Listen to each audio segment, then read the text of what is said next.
This is Peter Townsend. Let my love open the door.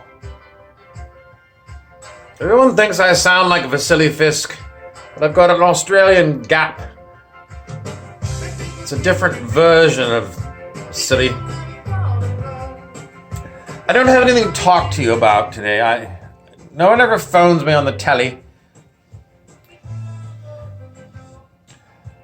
I tried to go out to the karaoke last night.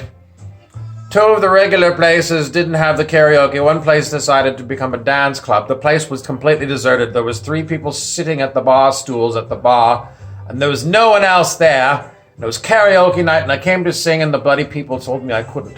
And then I went to the Moose and Goose, where I'd been before. It was 11 o'clock. They were supposed to start at 10. There was no one set up to do karaoke. And there was a few other choices, but they're kind of... don't like going there. This place is hell. It's hell. There's no fun things to do. We went to the West Fort and there were a bunch of people dancing.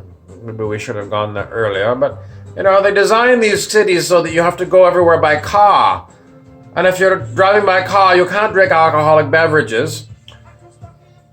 Which is the whole point of going to the bar. I mean, they have to redo cities completely.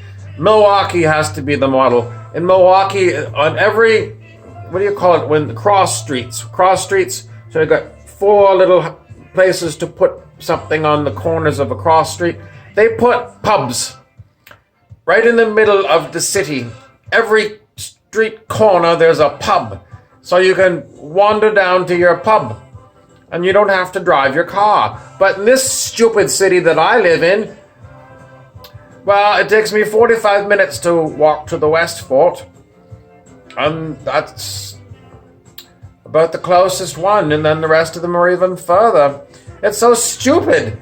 So that's why people in the old days used to drink and drive, because they had to, because the cities are laid out for car culture. If we should go back to horses, I think. If you had a horse and buggy, the horse drives. I don't think they ever arrest anyone for drunk driving if the horse is carrying you around. Or, these new flibbergibbet machines that are computer controlled. But I can't buy one.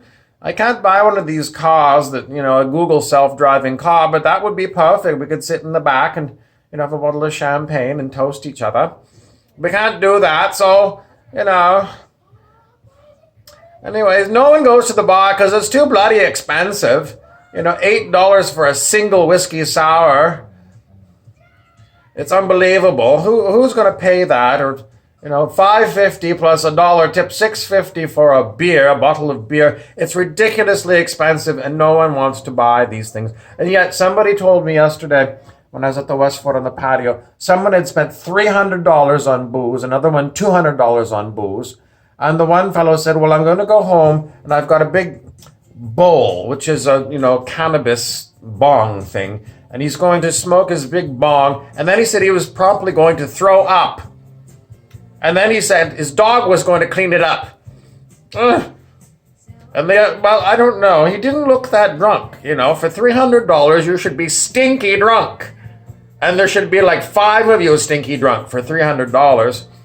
He didn't seem stinky drunk. I mean, he was maybe a little bit tipsy and uppy, but not really what I would expect for $300 worth of whiskey.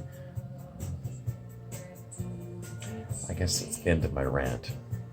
This has been Bob Ross and various other Ingrams.